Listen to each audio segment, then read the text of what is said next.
You guys look like... What do they look like, Jimmy? Dorks. They look like a couple of dorks. Get those birds! Nerds! Nerds! They're coming to get you, Barbara. What? Are you kidding? We got some family here. Can you dig it? Can you dig it? Can you dig it? You are listening to the In the Mouth of Dorkness podcast, the official podcast of the Alamo Drafthouse, Winchester. Welcome, everybody, to a new episode of the It My Cast podcast. Joining me today is Lisa Gullickson, Wife Dork.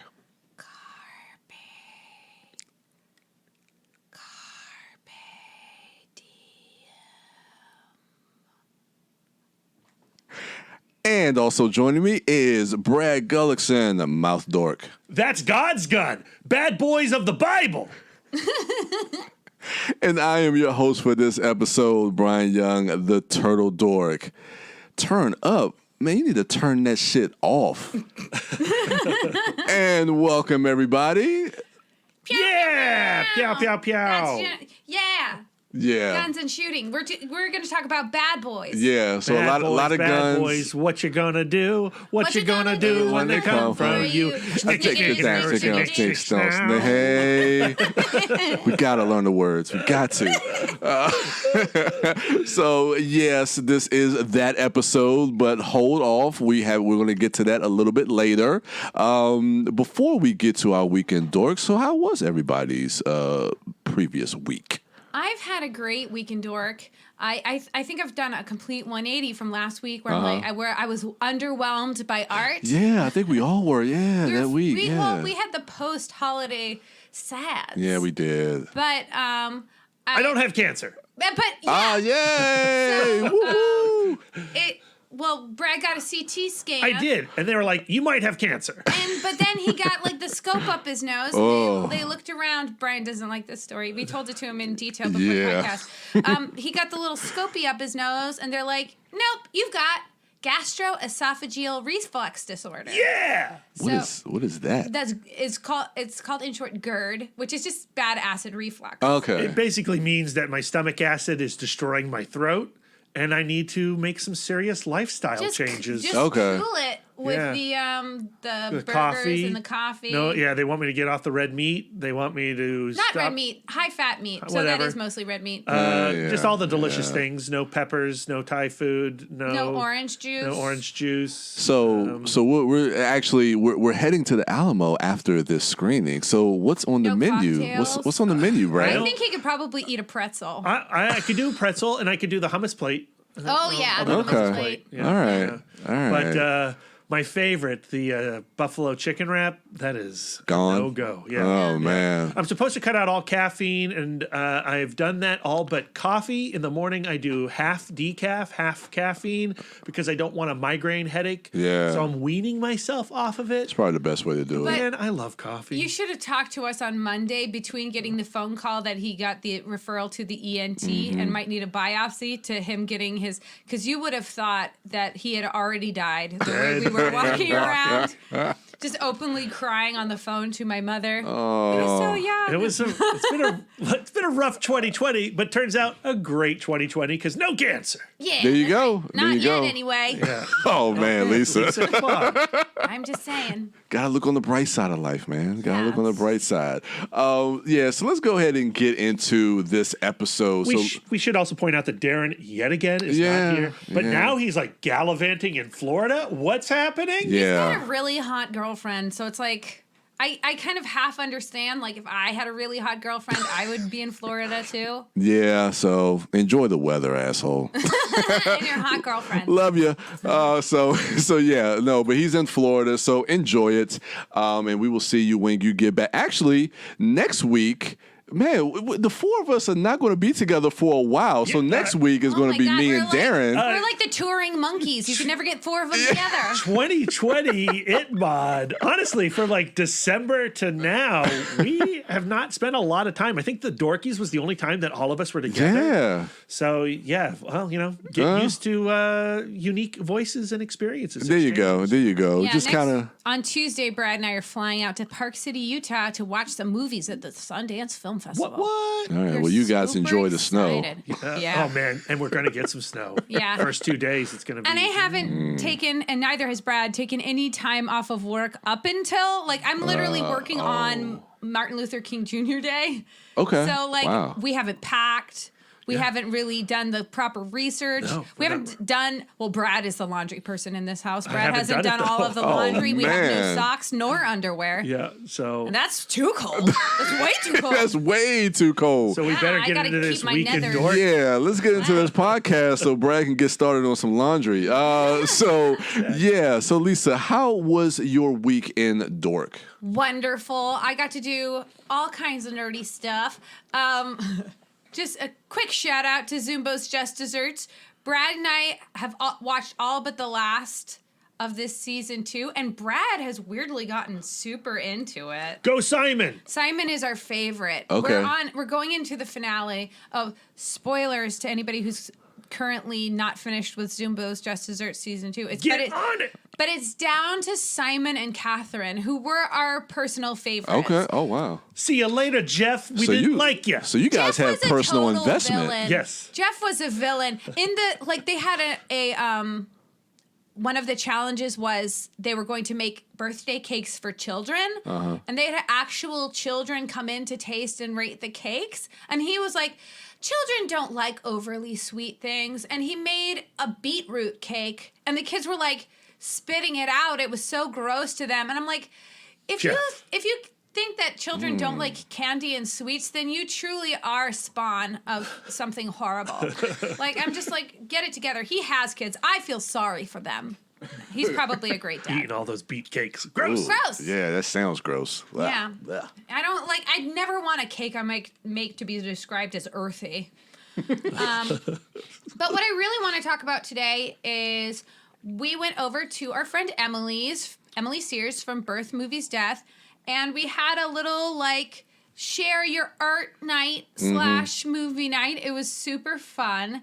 And it gave me an opportunity to sing and play for a small crowd, and I got through it. So pats on the back. There you go. Good. There you go. Well, You're so critical on yourself. well, like when it comes to singing, I'm very comfortable in front of a group since I do sing professionally. Yeah. So that doesn't really bother me. And I took piano from the age of 10 to about 16. And I never really stopped playing, but I definitely stopped playing in front of other human beings. So I decided to challenge myself and try to sing Joanne by Lady Gaga and accompany myself on the piano. But I hit some wrong notes with my hands. It was. You did good. They were very right. supportive. It's something that I definitely need to do more. I want 2020 to be the year I put myself out on a limb, I take more risks, and I reap some benefits from, putting myself out there and being brave and being vulnerable and courageous. I mean, the great thing is that, you were amongst friends. It was a small crowd, so it wasn't, too nerve-wracking, hopefully. Yeah, I mean, I've definitely bombed harder, if that's what you're talking about. I've definitely really screwed up. But, like, with piano, like, with singing, I can screw up and recover. With piano, I cannot. I just become worse and worse until the train stops. Oh, man. It's like unstoppable, except for it's instead of a train, it's mistakes. It's mistakes, and T.J. Miller is shouting, and you're like, why are you in this movie? You've been Me Too'd. Why are you in this reference? Is T.J. Miller an Unstoppable? I don't know. Is he? Yeah, he's one of the doofuses in the beginning. Oh, that's right. You're right. First off, Lisa, thank you for the Unstoppable reference. I haven't thought about that movie in a while. But did you just hear that Quentin Tarantino says Unstoppable was like his favorite movie of the decade? Shut That sounds up. right. Yeah. Really? Or one of his favorite movies of the decade, but Unstoppable was like one of his best of the decade. Just crazy. I love that dude. I know. Well, I mean- it's It's super fun. It's a good kind of movie. B. It's a B. Yeah, it's B. But it has his friend Rosario Dawson in it. That's true. I love her. That's true. I mean, she's worth 3 stars alone. Am I right? Yes, easily. Yeah. So I don't know. To me, that doesn't surprise me. It has kind of like at times, like kind of 70s vibe. Is that the only Tony Scott movie of the decade? Did he die at the beginning? When did? No, I think that was Tony Scott's last movie. Yeah, yeah. And that was that at the beginning of the decade. Unstoppable. I think so, like 11 or 12. Like taking him that. Pelham 1, 2, 3. I think I like Unstoppable more than his taking Pelham 1, 2, 3. You know, I like Tony Scott. You spoke fondly of Unstoppable. I did. I mean, It's a fun movie, but greatest of the decade. Just surprising. I know, but it's Tarantino. Yeah, but I think I don't know. When you're talking about your favorites of the decade, it's not about quality; it's about love. Well, there you go. Brian and I just recorded a special Best of the Decade episode, which will be a podcast as well as a YouTube video. Yeah, so look out. I caught the back end. Yeah, he did. We were having a great time. Yeah, and we agree that making a list is a very personal thing, and not everyone may agree with it. We don't have Unstoppable on it, but.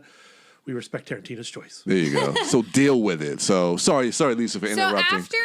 After I bombed on the piano, and then everybody else presented something else of their art that was all good and of high quality, and I took the greatest risk, so I win. We watched a film that is totally in the spirit of putting yourself out there, taking a risk for art and poetry and words and all of that stuff. We watched the 1989 classic Dead Poets Society. Okay. First watch for me. I had seen it when, like, in high school, middle school age, because my sister had a big time crush on, I had to clean it up. I'm talking about my sis. A big time crush on Robert Sean Leonard. He is in House, the TV show House. Okay. He was in Much Ado About Nothing with Kenneth Branagh And Keanu Reeves. and Kate Beckinsale. And Keanu Reeves. I love that movie, that Much Ado About Nothing. I love it. I've never seen it. Oh, it's so fun. We should watch it. And I was a teenage vampire. I watched all the Robert Sean Leonard movies with my sister because she loved him. Yeah. And it's one of Emily's all-time favorite movies. Okay.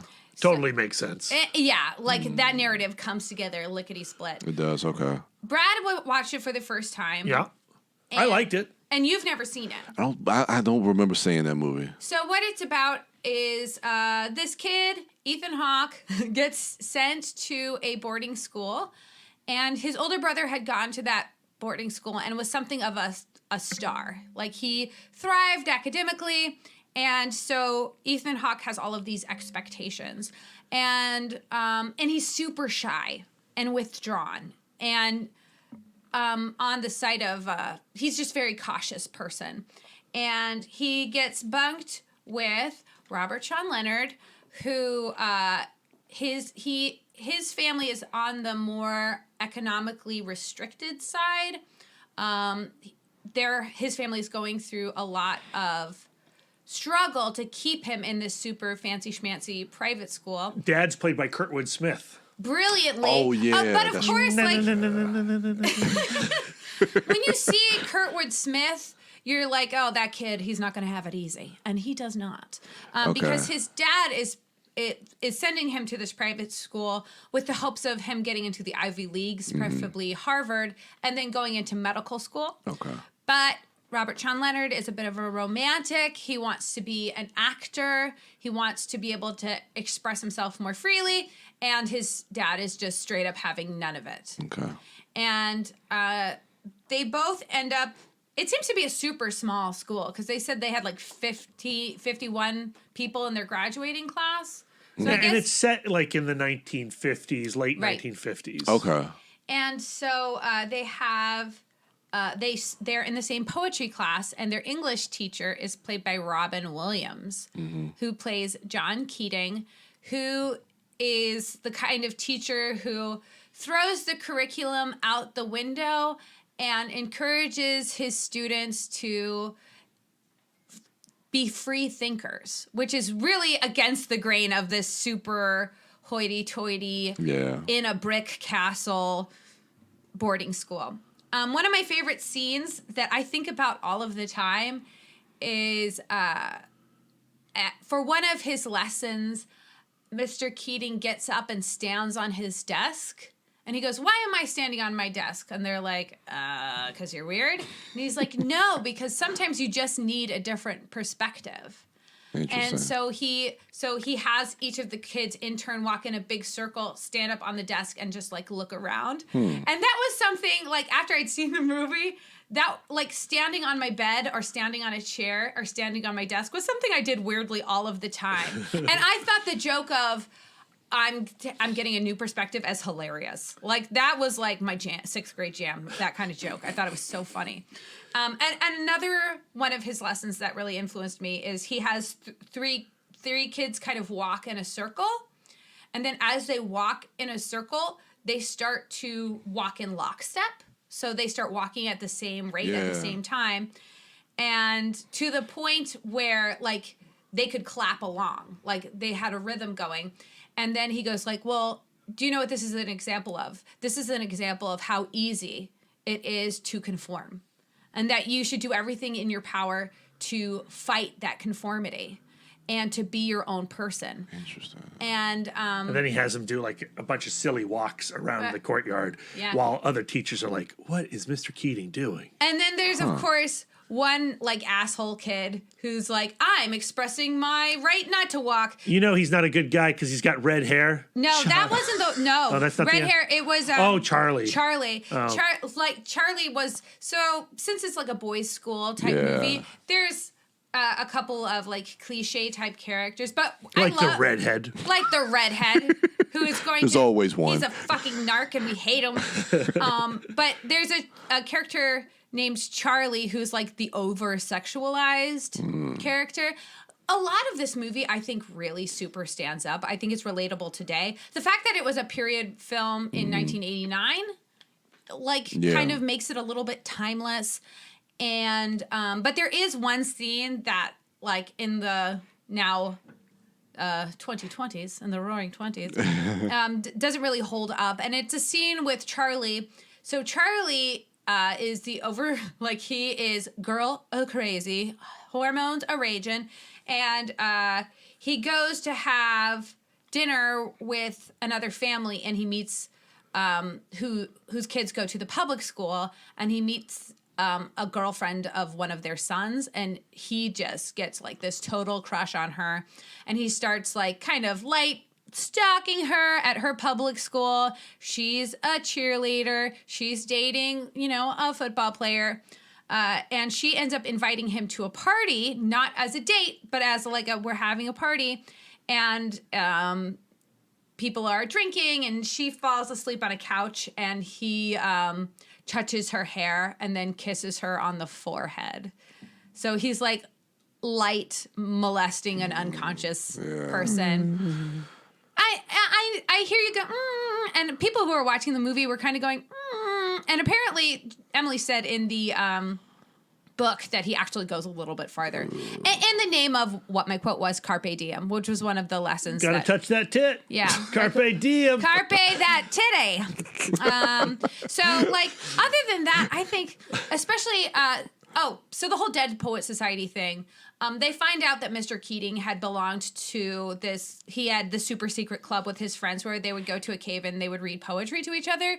And so they find that cave and they start having these secret meetings. And it's just beautiful what a profound influence this one free thinking teacher is in their lives in the 50s where free thinking was not a thing. So, but of course, shit hits the fan. These are hormonal kids, dramatic kids who are, and things happen. I'm not going to spoil it. Though I'm sure that Brad was saying, I knew all the beats of this movie going in, right? I did, yeah. I had seen all the big scenes, and I'd seen the not twist, but the tragedy of the film. I knew that was coming. But it's like when you watch Psycho or Citizen Kane or Casablanca for the first time, you still come away going oh yeah, that's why this is such a highly regarded movie. It's brilliant. Okay. Isn't Matt Damon and Brendan Fraser in this No, movie? you're thinking School Ties, which wishes it was Dead Poet Society. Oh, okay. I have seen that film. School Ties. Okay. School Ties. Yeah, okay. I'm getting those confused. Yikes. Okay. Not as good. Not as good, School Ties. I think that if you haven't seen Dead Poet Society in a while, or you haven't seen it at all, it is a great rewatch. It is a classic movie, and especially if you're finding yourself in a creative low point. Yeah. Just that idea of going, I'm not gonna walk in lockstep. I'm going to do my own thing. I'm going to suck the marrow out of life and really enjoy art in a full, unself-conscious way. And I'm going to contribute to artistic life in an unfiltered. Yeah, it refills your vase or whatever, your creative well. Yeah. It's directed by Peter Weir. He's a great director. It's shot by John Seale, who shot Mad Max Fury Road. It's gorgeous. So wow. it's a good looking movie. Okay. And it was nominated for one Oscar for Best Screenplay, right? I think it won Best Screenplay, right? Yeah. wow. Which is not surprising. Yeah. I mean, it's a beautiful film. And of course, Robin Williams, like the way I remember this movie is like Robin Williams is in every single scene being amazing and inspiring, where in reality, it maybe he's in probably 30% of the movie. Okay. But of course, his performance is transcendent. He is so good at walking that line between deadly serious and his sparkle of just, like, I'm a little crazy. I'm a little spontaneous. You don't know what I'm going to do at any given time. You can see if Robin Williams was a teacher like John Keating, like inspiring some artists to really express their passions. And I think that this is one of those roles for him that really access what made him so extraordinary. And he's amazing in this movie. I want him to be my English teacher, and in a way, he is, because that movie inspires me, and the lessons that John Keating teaches stick with me. As somebody who was an English teacher for a brief period, you go like, I wish I could have been this dude for my students. But And I wasn't. Well, there is one scene where, he does okay, class, huddle up. And then all of the class huddles up, and I'm thinking, that would have never happened in my classroom. Or I try to give, some kind of inspiring speech. Hey, I'm standing on my desk. Why am I standing on my desk? You there with your hand up. Answer the question. Can I go to the bathroom? And then I will pull Robert Sean Leonard right in front of everybody. So, Damn, and there's a great scene of overtone throat singing, which I find so super cool. Explain what is overtone throat singing. So some people, one person in our group thought that it was a didgeridoo. And that one person was me. Because it, a person makes a really low, buzzy, growling sound in their throat, but then they shape their mouth in such a way that the air going through their mouth makes kind of an alien other sound. Okay. So it's an ability to sing two pitches at once. At one time, okay. Right. Using the resonant frequency of your oral cavity. Oh God, And sounds so scientific. It is, but it's just like a human being making crazy sounds. Okay. Which is It does cool. not sound like the human voice in any way. Wow. I would look it up. It's used a lot in meditation. Okay. It's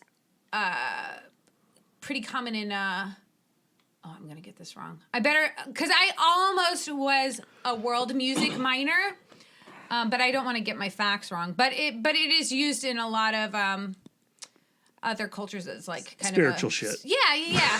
Well, because it uses a lot of air, and sometimes when you're using a lot of air, it'll make you a little bit dizzy, and that's kind of used for transcendence and meditation and that kind of thing. Got you. Okay. But what it is really is wild sounding. Huh. Okay. Yeah. I have to check that one out. Yeah. Sometimes it's called Tuvan throat singing. But yeah, it's really cool.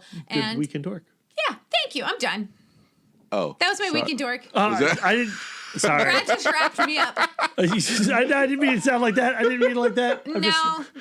I think I would like our listeners to kind of look at a trend of Brad wrapping up. I apologize. Yeah. Anything else you have for us, Lisa? Nope, that's it. I'm good. I feel like such an asshole. Yeah, well, the listener can decide. Well, I mean, yeah, okay, I am an asshole. Sorry, listeners. Sorry, Lisa. No. Yes, it's Mongolian. Throat singing is Mongolian. Mongolian. Yes. Okay. I just wanted to look that up, and it is. I didn't want to misspeak. Okay. And they probably do that in a way of like you were saying, like with meditation and. Yeah. Okay. I could bring up the sound on my computer. If we. Yes, let's keep the Weekend Dork going. I do not want to cancel it. I'm saying after we're done recording. Yeah. It's really easy to Google and find, and it's really cool. Okay. All right. Well, thank you, Lisa. You're welcome. Brad, who's looking a little shameful. Yes. How was your weekend, Dork, sir? Great up until this moment when I rediscovered what an asshole I am. Yeah, so the day that I got my blood test results back and I had the scope put down my nose and learned that I didn't have cancer, that I have this delicious thing called GERD, was the day that I was hosting Star Trek First Contact at the Alamo Drafthouse in Ashburn. Oh, yeah, that was Wednesday. The first film club of the year. And Brian Lloyd, the programmer over there, was very generous and kind to ask me to introduce the film to the crowd. Because he knows that I'm a big time Trekkie. But the wonderful thing is there's a lot of Trekkies in Northern Virginia, and they showed up for Star Trek First Contact. It was in Theater A, their big Dolby Atmos theater. Yeah. It was nearly sold out. It was huge crowd. Like the last time I hosted a film at the Ashburn Alamo was Star Trek V several years ago. Yeah. And we managed to fill that theater up quite a bit. We were in Theater A. Theater A didn't even exist then. We were in a much smaller theater, and we had about 65 people show up for Star Trek V, which is impressive if you know what Star Trek V is. Mm-hmm. And so, it was like 126 tickets sold for the Theater A screening. So that was really, really wonderful. I went out, introduced the film, talked about the first time I watched the movie and why I regard it so highly. I talked about the time I read the screenplay of Star Trek Generation, Star Trek VII, a year before the movie came out, and how when I was reading that screenplay, I was going, nah, this can't be Star Trek VII. This can't be the first meeting between Kirk and Picard. It's not going to go this way. And then watching Star Trek VII in the theater and going, oh no. This is that screenplay I read. Oh, no, I'm not going to like this film at all. And I have come around on Star Trek Generations. I do appreciate that movie more and more the older I get. But it is a flawed movie like Star Trek V. But the things that it gets right, I really, really love. But the reason I love Star Trek 8 First Contact is because it really did nail the Next Generation vibe in a way that they hadn't done before. And I've seen that movie so many times. I've seen Star Trek First Contact, I don't know, like 20, 25 times. Like I watch those Star Trek movies all the time. And it was interesting watching it this time because I feel like I focused on something I hadn't really focused on in the past. And for those that don't know, the plot is, it opens like in the action. There's like a short nightmare sequence that Picard's having about the Borg. He wakes up and we learn that the Borg are on the border of Federation space. They're actually on the border of Terran space, Earth space. And they are coming to Earth, and we got to assemble all ships. We got to battle back the Borg, or they are going to assimilate us, and we're all done.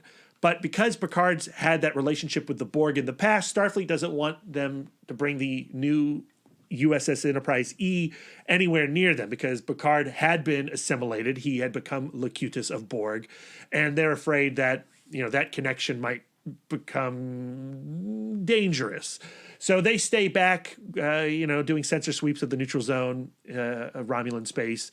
And, he goes, Riker comes in, he's like, here's your sensor sweeps. This is stupid. Why are we doing this? And he's like, you know what? You're right. Earth's in trouble. Let's go kick some ass. And so the opening 15 minutes is this space battle with the Borg. They destroy the Borg, but right before the Borg cube explodes, a Borg sphere jettisons out of the side, and travels towards Earth, and they create a temporal rift, and they go back in time.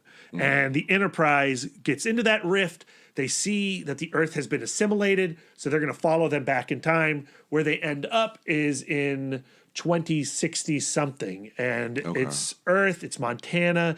It is sometime after a World War III like event has occurred.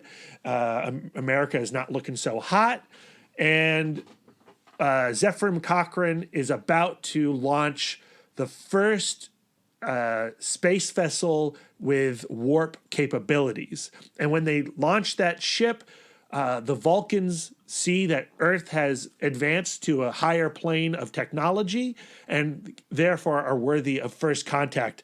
And that's when the Vulcans first come to Earth and say to Earth, hey, there's a greater universe out there. You're just a piece of it. And that knowledge rallies humanity in a way that had never occurred. And that's the first igniting moment that brings Earth to the Federation that we know in the 24th century with Picard and company. So they go back in time. The Borg have attacked the warp ship. It looks like that ship's not going to be able to launch on time. And if it doesn't launch on time, they're going to miss the Vulcans, and first contact is going to be shattered. And, you know, the future as we know it will not happen. So Riker and his crew work on Earth in Montana, helping Zefram Cochrane get the ship ready for space travel. And Picard and some of his crew stay behind because the Borg have invaded the Enterprise and are slowly assimilating the Enterprise. And it becomes a Night of the Living Dead. Like, it becomes a zombie film aboard the Enterprise. And it's shot in ways that are meant to evoke fear in several sequences. And I love all that stuff that director Jonathan Frakes does. But back to my original point of looking at it in a way I hadn't looked at it before. So there is Alfre Woodward's character. She's brought aboard the Enterprise because she is injured during that first Borg attack in Montana. And she is introduced to the future. And she's on this ship and she's like, how can you make a ship like this? Because to make our tiny little rocket down on Earth, that took years and cost millions of dollars. And Picard's all hoity-toity, and he's like, well, in the future, we don't really have the economic system that you do, and we work to better ourselves, and we're just higher people. We're more evolved. We're not like you pathetic caveman humans. And as he speaks to her, you can see like the pride that is like beaming of where humanity has gone. And you can see her confusion and her, you know, like she's struggling with all this.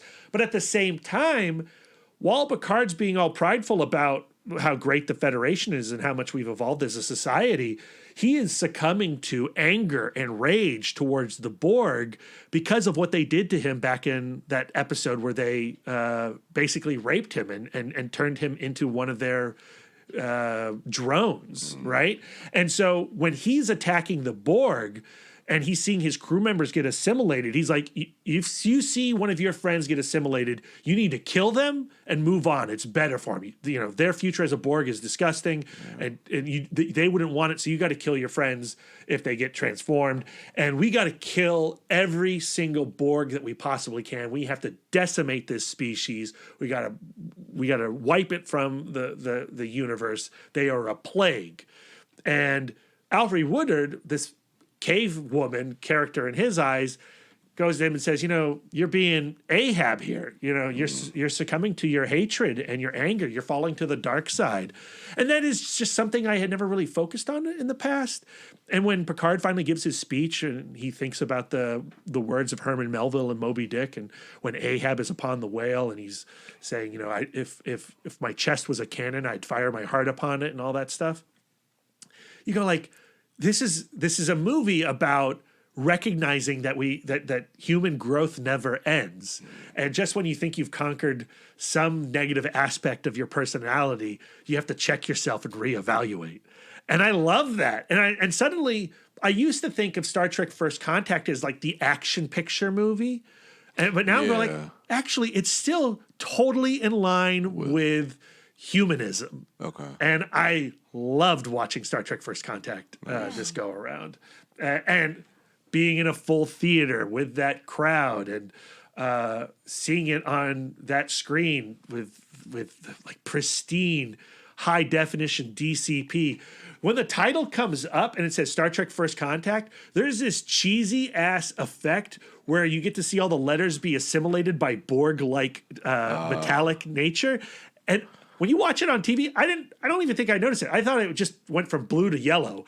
And seeing it on the big screen, you're like, oh, that is a really hokey effect. But I like it. Yeah. That's awesome. Yeah, that was awesome. How was the crowd after the film?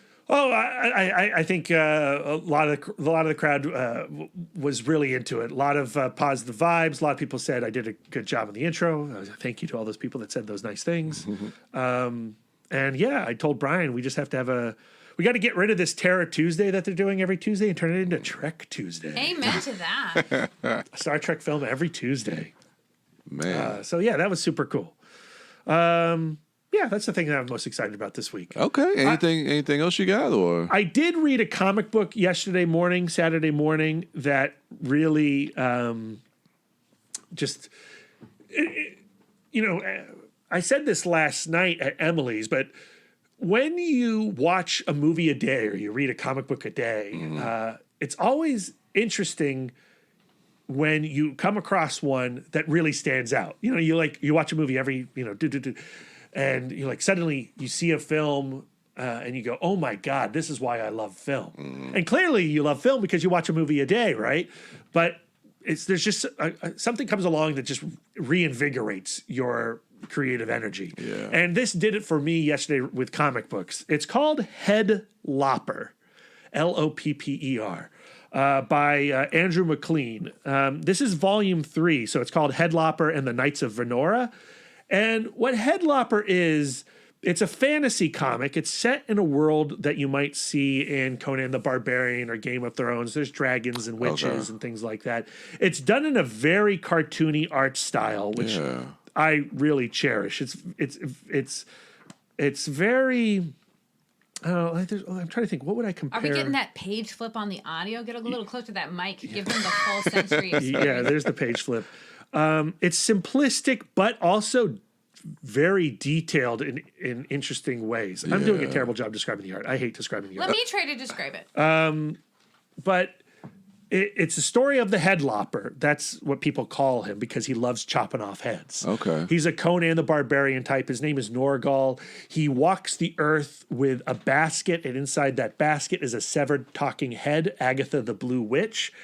And this volume, they come to the city of Venora, and there's a giant egg in the center of the city.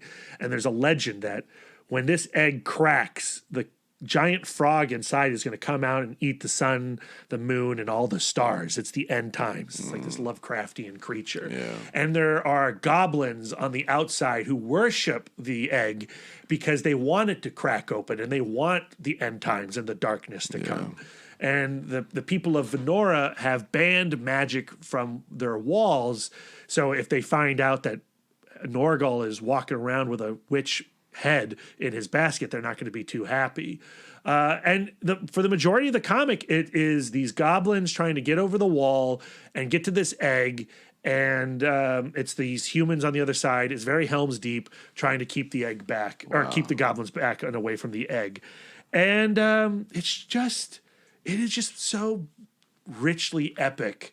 Okay. And the balance of the epic fantasy storytelling with this comic strippy art just works so well. I'm going to take a stab at describing the art. Please do. So the actual characters, the way that they're line drawn, kind of reminds me of like Samurai Jack almost, where the figures are very like stout and simplistic. Tartakovsky. Yeah. Looking at it from here, I was kind of getting that same vibe a little bit. You get that vibe, but then there is this use of uneven yet somehow parallel lines of cross-hatching. Yeah. So and it runs in all directions throughout the one panel. So for example, I'm looking at a panel where an old man is That's Norgal. Norgal is like in deep thought.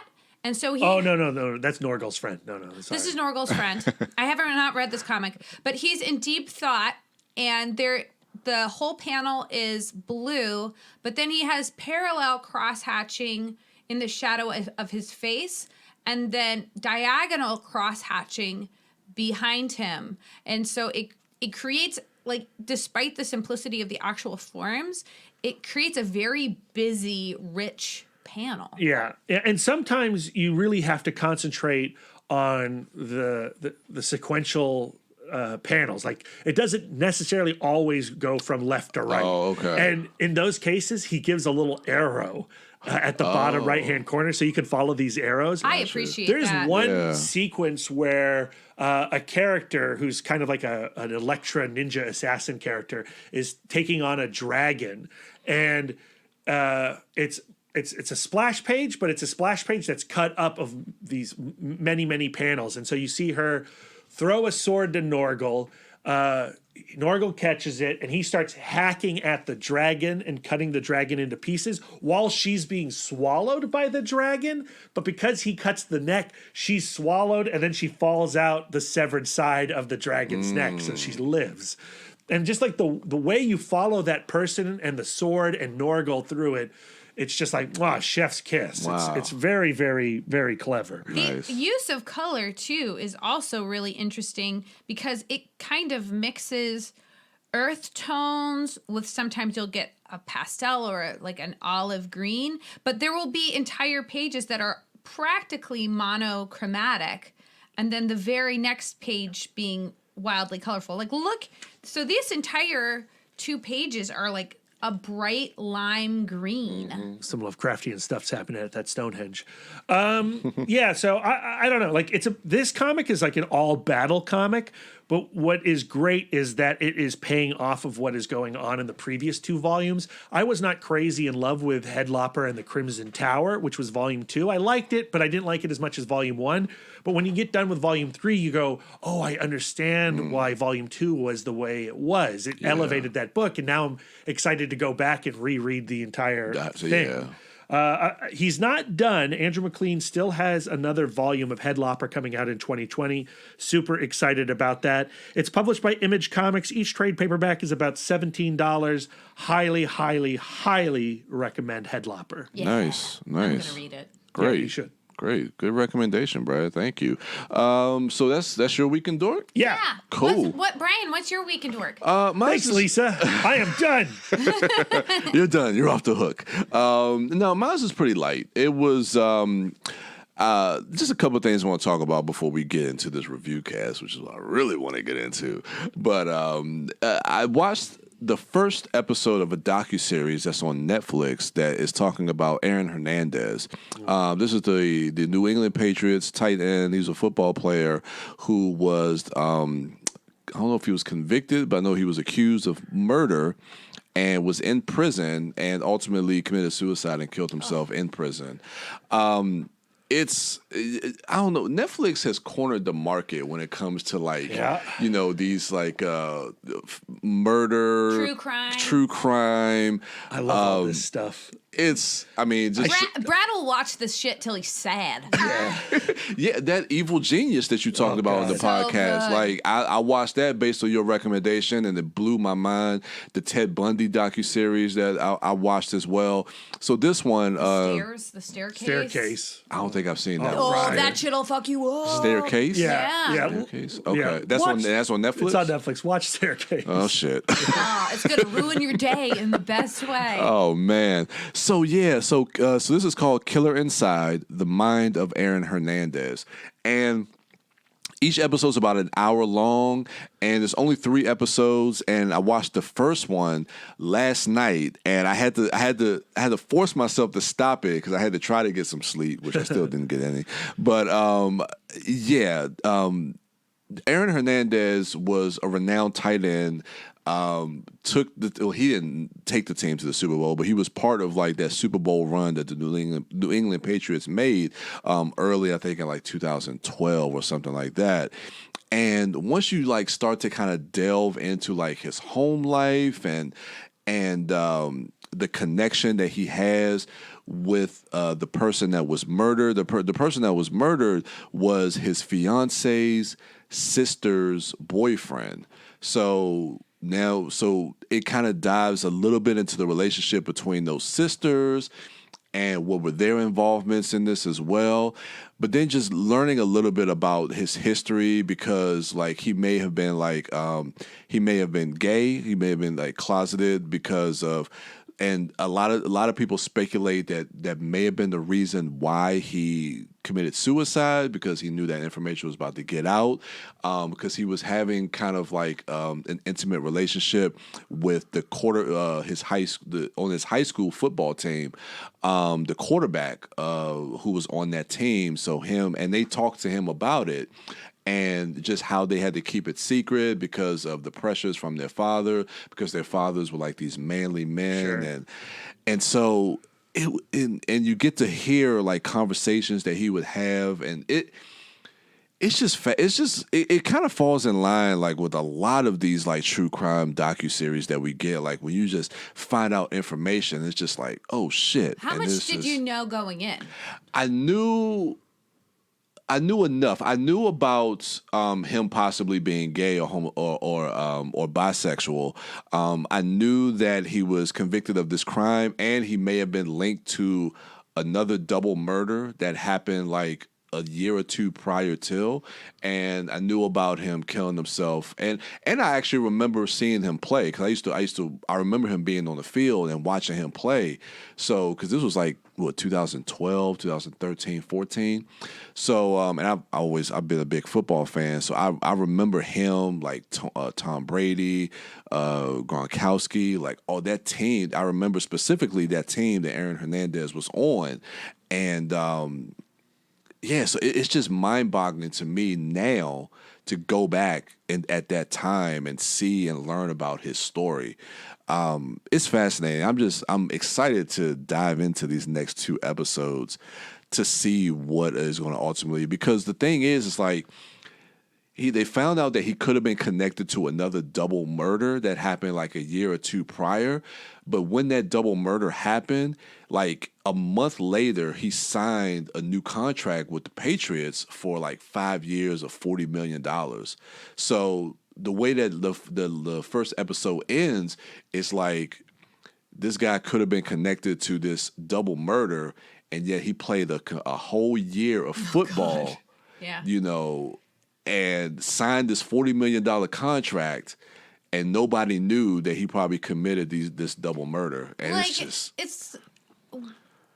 like with the NFL, like we know that sketchy shit is going on, and we just accept it of, spousal abuse and drug problems, and it's like this open secret kind of thing. Not an open secret, because we're all talking about it, but like not the kind of thing that anybody really actively wants to correct, I feel like. Yeah, I mean, the NFL, specifically the NFL, definitely has a problem with, especially with domestic violence, right? In the NFL, and the way they protect a lot of those players, or not giving out harsh, I guess, penalties, or or even like the handling of those kinds of things, like internally. Like they're the military or the Catholic Church. Yeah, and it's just really muddled the way a lot of that stuff is handled. And I think they get a lot of criticism because you see them take a stance on somebody like Colin Kaepernick, who will bend the knee during the national anthem, right. And he gets blackballed from the NFL. But then somebody who punches his wife in the elevator, they can, get suspended for a year, and then they come back, and it's sickening. It's extremely sickening.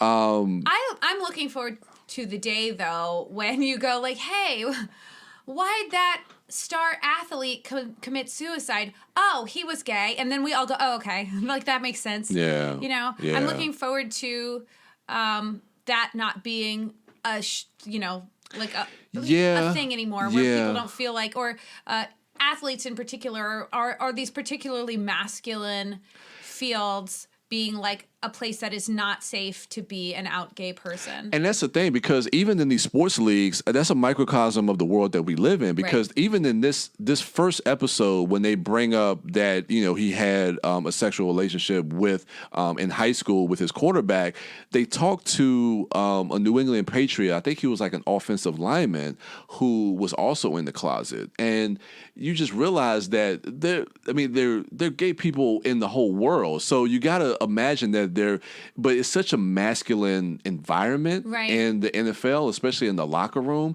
that it's hard to just kind of come out in that way. But the offensive lineman is in this documentary, and he talks about his experience as far as like being in the locker room and the culture of that in the NFL and in the bunch locker room. of dudes talking shit with the expectation that there are no LGBT people around. Exactly. And he mentions that too. The offensive lineman says like the way they would use gay slurs, and it would just make him, and he would have to kind of fall into like that whole kind of like that whole lifestyle, but like every time he would hear that, it would just make him sink further into the closet. It would make him feel a certain way, but he knew that he had to do that in order, whether it was for his career or whatever the case is. Well, I mean, we have the term now thanks to, I guess we've always had it, but it's been further codified by our president, the idea of locker room talk, where that's like a sacred space for straight males to say whatever they want to say, which is not the case. Yeah, you know, so everybody should speak with compassion and understanding always. Yeah, absolutely. And I mean, again, I don't play professional sports, but I would like to think that is starting to have some type of change. I hope so. I mean, I hope so as well. I would like to think that you play professional sports. Me too. I played in high school. That's as far as I could take it, as far as my skills would take me. I was in marching band. Marching band? Yeah, that was the closest I did, because I did go to the football games. Yeah. I was on the school paper. Yeah, that could be very competitive. Yeah, but it's compelling, and like I said, Netflix, they've cornered the market. You guys got me hooked. The Killer Inside, The Mind of Aaron Hernandez, 3 episodes. I'm gonna finish this tomorrow. 2 episodes left. I'm hooked, man. Damn you, Netflix. Yeah. Oh shit, Brad and I just started the new Stephen King series on HBO. The Outsider. Oh my God, that is bananas. Those 2 episodes were great. I bought the book. I started reading the book because I was like, I can't wait 8 weeks to know what's going on. Oh wow! It has like a murder mystery element, but then it's also like Stephen King, so you know it's gonna have some kind of creepy supernatural. But like aliens. Ben Mendelsohn and Jason Bateman are so good in those first 2 episodes, and I think in the 3rd episode is when Cynthia Erivo shows up. So she's in it. Oh yeah. Okay. She's our bae. Yeah, I love her. Oscar nominations came out. Oh yeah. Yeah. You know, Oscars. Yeah, Oscars. We're gonna have our Oscars episode. We will. So we'll talk a lot more about that. But that happened this past week, and you know. Yeah, I'm tired of just the movie conversation. talk. I'm tired. I mean, I know everybody, and I get it, and we'll dive into it a little bit later when we talk more about Oscars. But like, you're always upset when the Oscars happen because it's another subjective award show. Award shows are nonsense. It's every year we hear the same argument, and I get it, and we do need to see a change, and I think a change will come. But you're going to have these years that things you're not going to get a lot of representation and things of that nature. But also it's a voting body. It's not like it's one person. It's a voting body. But you'd think that there'd be somebody behind the scenes going like, oh shit, all of the technical categories none of them have women in it. But you're the right. thing is like, if they have to radically change the rules then, because right now it is a voting body. Right. And so what you're seeing is the result of a culture. Of a bunch of men just locking the ladies out. No, they have changed the voting body. Yes, it's still majority white dudes. Yeah. But they have changed it. But like, if you want to see real change, they have to change the rules. Mm-hmm. Right. They have to change that. It can't just be the voting body, right? Yeah. If that's what you want to do. Or you have to change the whole culture which is also Which is slowly what we're trying happening. to And that's Hollywood overall. Yeah. That's not But comes down even to when they do that, and we are a perfect society, yeah. you're still going to have an award system that is going to infuriate you. Oh, absolutely. Every year. Yeah, Every year. 'cause that's so, the nature of awards. Yeah. And you're right. I was raised, I'm a part of the Mr. Rogers generation, and I think that everyone should get an award. Like everybody. Can you imagine Thanks for just trying. everybody in Hollywood getting a participation award? But okay, so we acknowledge that these aren't all the people that we want, but I still love the Oscars. We're gonna watch Me the shit too. out of some Me Oscars. too. I mean, I love talking movies, and I love just being part of that discussion. But when it Justice just for comes, Lupita Nyong'o, Justice for Lulu Wang, Yeah. Justice for Greta Gerwig. yeah, and I mean, Ford Greta. v. Ferrari, what the fuck are you doing in there? I know. When I saw that, I thought about vroom, you. vroom, right out I of here. know. When I saw that, I thought about you. But yeah, I mean, as far as like direct, I definitely think like Greta Gerwig should have been in as far as like best directors. Sure. I mean, I really like that movie. Maybe not as much as you guys like Little Women, but that movie I thought was just incredibly directed. I would say that the directing category is very tough this year. Yeah. I probably would pull Todd Phillips out. That's and the put one. Greta Gerwig in. Yeah. But I am also not in the anti-Joker thing. We're getting I know. off topic. I know. We're gonna have our Oscars episode. We'll have it because Oscars are not too far away. But that's our week in Dork. So when we get back, We're so excited. ladies and gentlemen, my most anticipated movie. I've been waiting 17 years for this. Bad Boys for Life. Yes, we are going to break it down, and we have some other stuff to talk about because Lisa just finally watched all 3 films. I prepared. Yes. Yeah. So I have a little triduum of Bad Boy. Nice. So we are going to get into that on the other side of the break. So stay tuned, and we'll be right back. Hey, this is Liz from People I Think Are Cool, a bi-weekly podcast where I interview my favorite creatives from across the globe. If you're looking for a dose of creative inspiration, then go to peopleithinkarecool.com or subscribe to People I Think Are Cool on iTunes and Stitcher. You like film, from cult to classic, from blockbuster to B-movies. And there just isn't that one place with all the fan fervor and passion that's covering the kind of mad, diverse brilliance that you love. Well, that's where you're wrong. AfterMovieDiner.com is that fan-built movie nirvana just for you, featuring the sweet, sweet writings of the wife dork herself. AfterMovieDiner.com. Go there. Be the best you can be. And we're back. So this week is Bad Boys for Life. Anybody that has listened to this podcast over the last 5 years, anybody that's been following me on Twitter, on YouTube, or if you've been my friend since 1995, you know that I have been waiting for the next installment of Bad Boys forever. And we finally got it, and my heart is filled, and I am full. Yay. So before we kind of get into our good, bad, and the ugly, Lisa, I know that you haven't watched these movies previously, and I know like in years past on the podcast, we tried to do like New Year's resolutions, and we never kept up with that. And there was one year where we all gave each other like movie resolutions of things to watch. We thoroughly did not do that. We didn't do any of our. we didn't do that. We all equally disappointed each other, so it was like disappointment neutral, Yeah, and I remember I gave Lisa Bad Boys 1 and 2, but you lived up to it, and you did finally get around to it, and you saw the this first week. Yeah, I was like, I'm not watching these 2 until they come out with number 3. There you go. And There then you we go. did it. Hey, I can't be mad at that. So, let me. What was your takeaway? What was your experience watching these movies, and what did you think of the first 2 films? Watching those. So Brad and I did a very good job of like splitting them up. So one night we watched the first one, the next night we watched the second one. And I really went in like I am not an action movie person. Yeah. I find action scenes actually kind of soporific. Like I get a little snooze magoos. And you're not really a Michael Bay fan. Like when I'm not. we watch Michael Bay movies, you're not in the room. You're mentally checked out. I'm gone. But I've always liked Will Smith. He's a total charmer. Martin Lawrence, funny guy. Yeah. I never watched Martin. I didn't watch that as a But you watched Fresh Prince. Yes, I did. I watched a lot of Fresh Prince. In fact, sometimes I will just break out into the theme song when it's completely in West Philadelphia, born and raised.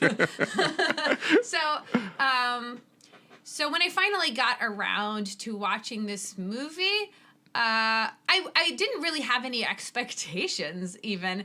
And when the actual plot of the first film started to congeal, I was like, I turned to Brad and I said, that is a brilliant premise for a movie. Okay. The idea of how they started out as like friends and then they just kind of stuck together as they entered into the professional world despite being like kind of an odd couple. Yeah. And then to have this witness protection situation where one is put in the position of imitating or being stand-in for the other. I'm like, that's a brilliant premise. It and injects I thought it was a lot funny. of life into the buddy cop dynamic, right? Yeah. Mike Lowry. Yeah. You know, So good. Martin Lawrence trying to be the cool womanizer when And he just is utterly failing. so not is really, really charming. I thought that was so fun, and I really loved the first movie. Okay. I enjoyed it so much. I thought that obviously the charisma those two actors bring to the screen, it's palpable. Like it just oozes charm, and then they are so funny. Like, and all of the improvisations, and even like there were patches where you go like, that must be the original script because it doesn't make that much sense and it's not that great. But the way that they then sell it, like, is just so wonderful. Yeah. I mean, that was the thing that I think was the biggest draw, even back in '95, was the fact that for me personally, it was the Fresh Prince of Bel-Air and Martin, because within the Black community, that was like, those two sitcoms were like appointment viewing. Those were like things that we gathered around the TV set and we talked about at school the next day. Martin would come on Thursday nights at 8:00. I remember, and we just love like what characters is he going to create, and who is he going to be this episode. And then I remember it's like, man, those are like two of the funniest sitcoms. And I remember like when my brother told me, he was like, well, they're making a movie together, and I was like, then my mind was like, oh my God, Martin and Will in a movie together. And then to find out it was like an action movie, which is like my genre at the time, I was just like, this is me. I forgot that they were still doing the show when the movie came out. The movie came out. Yeah. I'd forgotten that. So they were just at the peak. Lisa. Yes. I asked you when we got done with that first Bad Boys film, do you see why Brian loves it so? Absolutely. Okay. Because it is a movie that is about fraternity. It's about loyalty and brotherhood. Like, they fall right into Power Rangers, Teenage Mutant Ninja Turtles dynamic, don't they? Right. Yeah. It felt that way, I think that by kind of having to be in each other's shoes, they reached another level of empathy for each other. They could understand each other clearer, even though, Will Smith's character, Michael Lowry, is not going to become a family man. Yeah. And Martin is not going to become some kind of crazy Lothario. They do understand each other a little bit better, which is something that I was looking forward to seeing carried out through the movies, this kind of increased level of fraternity and empathy for these two people. I also liked the idea of, is it Lisa Boyle? Who is the woman? Oh, no. Téa Leoni. Yeah. Téa Leoni. Yeah. I'm looking at, they have the Lisa cast. Boyle is the playmate who comes out in the beginning. So they have the okay. in credits order, and the order, it's in order of appearance. So I'm looking at the IMDb and I'm confused.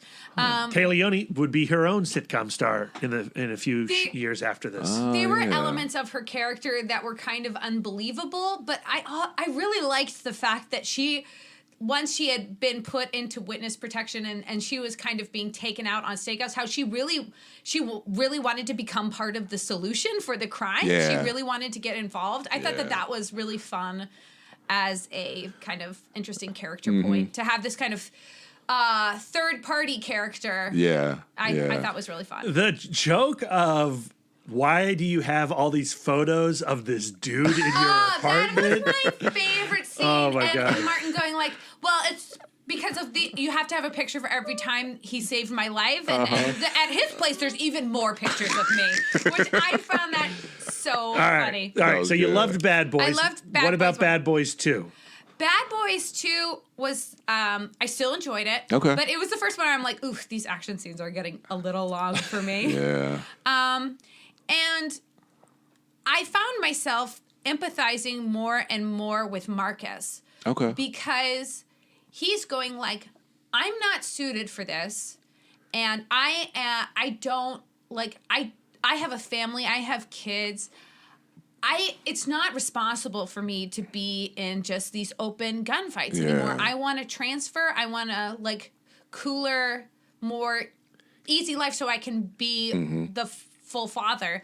And the fact that Mike is like, you can't do that. You're abandoning me. If you leave to support your family, you're deserting me, and we can't. I won't even speak to you. I will change your name in my phone. You know, I just found that. Oh, maybe that was Bad Boys 3. But like that idea of, for us to continue to be friends, we have to also be partners. Yeah. And so it started creating this narrative in my head of like, Mike Lowry is not actually that good of a friend. Like, I was really disappointed at the end of Bad Boys 2 that Marcus did not take a transfer. Yeah. The fact that he ends the second You're film. so funny. The fact that he ends the second film going like, no, I'm going to continue putting myself in the line of danger despite... Lisa, they ride together, they die together. Yeah. Bad Boys for life. Yeah. There are a lot...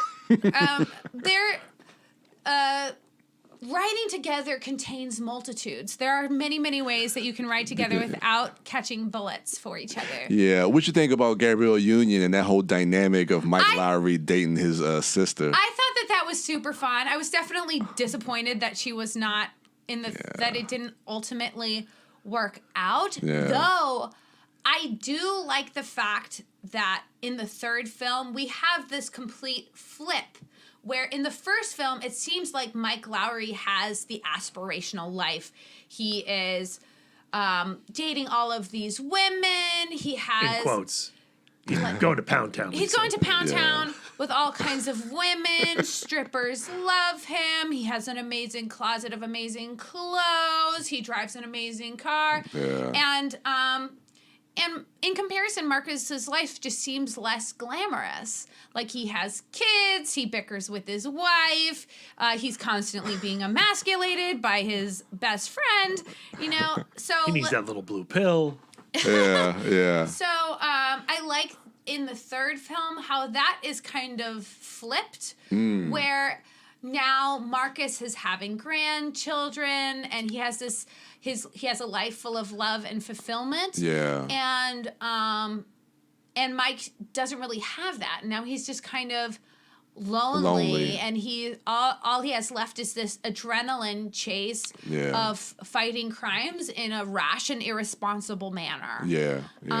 So I love the fact that kind of dynamic flips from the second to the third. Yeah. Like that now, like, it's Marcus who really has the aspirational life. Who wouldn't want to have a wife who has kept her shit together? She's still super fine. Your children grew up to be really fun and personable people. And now you're having grandbabies that you can, once they start crying, you can just give them back to their parents. Like... I wanted to ask you about the second movie, and then we'll get a little bit more into the review. But the Reggie scene. Oh man, that like in trilogy callbacks to have the character of Reggie come back in the third film was just delightful, especially when like that scene in the film in Bad Boys 2. When they go to get the door and they just destroy him. Yeah. They found the perfect teen actor to play Reggie. Like when they cut to Reggie's face and he looks like 30 years old. I'm sorry. I don't know. He's so quiet and meek and scared and what a great teen performance. Yeah. And then to replicate that in the third film's opening scene. That was completely unanticipated by me. Mm-hmm. And when he showed up, I was just beside myself. I thought that was so funny. And now he's a Marine, and obviously he's a badass to be a Marine, but in the wake of Marcus, he's still like the son-in-law. And he has way more relationship success than Mike Lowry because he could keep a girl down for that 25 years or whatever, how long it's been since the second film. Yeah. So I don't know. I really enjoyed the family dynamic stuff. Yeah. And I thought that I'm kind of glad they paid off that Reggie moment because that's the moment. Because they didn't have to. Like, no. Nobody expected to see Reggie, and the fact that he came back was just like so delightful. Yeah, but that's the thing. It's like these characters in this movie has like I don't know. It's become, and we talk about this a lot, like part of pop culture and then our zeitgeist. That Reggie scene is like become like a staple, like to the point where people like, okay, if I have daughters, this is what I'm going to do whenever she has a date and this and that, and that may not work to a degree, but it's just funny. It's just funny to kind of have that moment, and then because that Reggie scene is so iconic, to be able to bring that back in this new movie, a lot of people, like even in the audience, when you get that shot and they're like, oh, I mean, I lost it. I was so happy. Yeah. So yeah, let's just go ahead and get into this. I'm just ready to kind of talk about this. I guess we'll do good, bad, and the ugly. You guys don't mind if I start? Go for it. Do it. So my good. Lisa, you brought up like the chemistry between Martin Lawrence and Will Smith, and I like what we get in this third movie. I think the thing that, and it's not just the comedic moments, but I like how they deepen these characters a lot more in this third movie.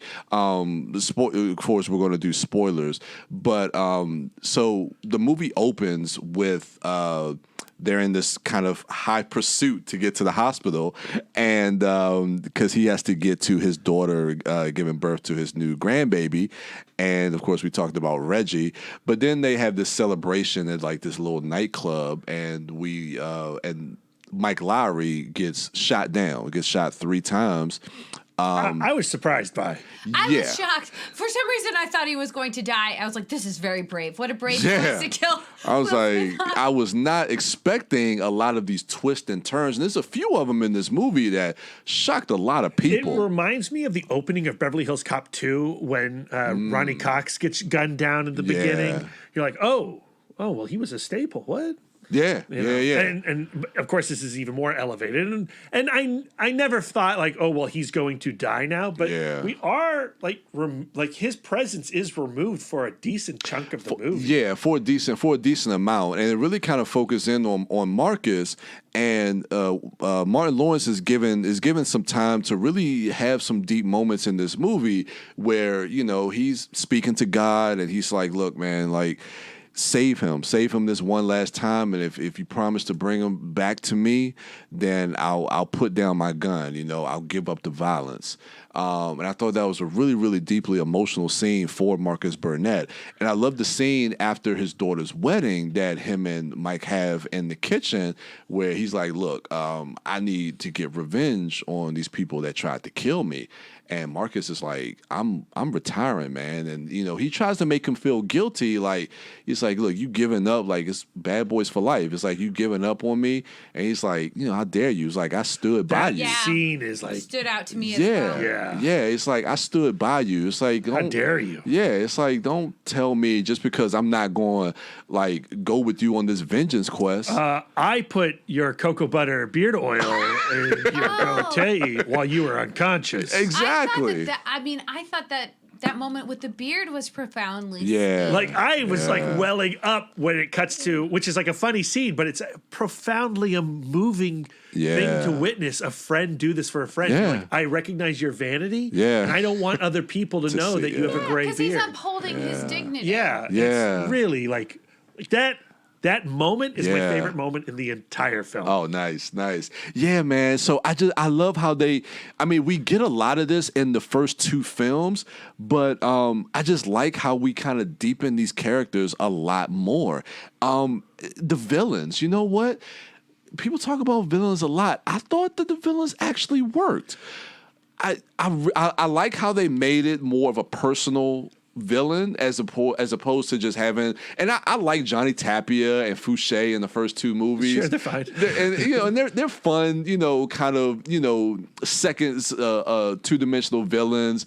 But I like how this is connected to Mike Lowry. Let's talk about Mike Lowry's patheticness. The fact that his his suave Lothario persona was not sustainable, and it would not sustain his satisfaction and happiness. It was starting to run counter to his happiness. Before we even realize, and I did not know this was going to happen. I was like, "What? It's actually there's a true relationship here." But before we even know the origins of the villain, actress Kate de Castillo, who plays Isabella Aritas. Her introduction in this film, where she's in this Mexican prison laundry, and a guard comes up to hey, what are you doing? And she stabs that guard, and then she pulls away, and all the prisoners descend upon that poor guard and just start stabbing her. I thought that was a genuinely scary sequence. Oh, absolutely, yeah. Filmed really, really well. Yeah. And when it cuts away and we see her body, and there's just this ocean of blood on the floor, I was shocked. Oh man, yeah, that blew me away. That opening was really graphic. And she Hannibal Lecters it, and she's in the ambulance, and the guard's actually in the laundry spinning around in this ocean of blood. Yeah. So they set up the villains really good to show you that there's real threat. With these villains. Yeah, I think it's the best villain of the 3 films. Easily. I definitely believe that. And even with the introduction for her son. Oh, Armando? Is that his name? Armando Armas. No. Is that who it is? I think Manny. No. That's DJ Khaled.